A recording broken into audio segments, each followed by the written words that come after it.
In this video, we will talk about processing of payment of professional tax. So when we process salary, a professional tax of rupees 200 were deducted from each employee. So we are required to make payments towards the same.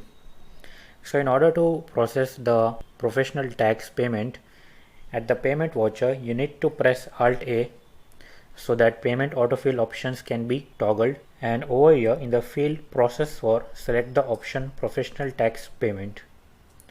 Then specify the pay month and specify the employee group, which is sales for our example, and select the payhead professional tax for the field payroll ledger and specify the method of payment, whether cash or through bank.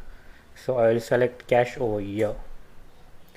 So here we can see that the professional tax for rupees 400 is calculated. Since we deducted this amount from employees and we are required to pay it to the government, so that is why we are making a payment towards professional tax.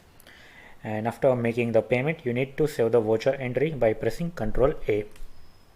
So that's it. So we are done with the entire payroll process.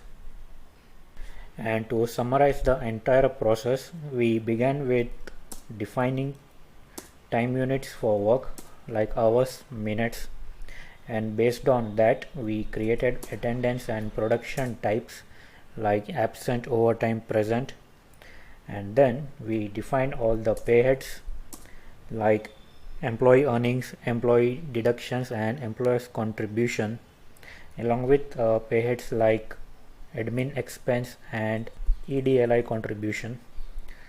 So after defining the payheads, we are required to define employee data, or we can also define employee groups and define salary structure for each group, and then define the employee and assign him to the group.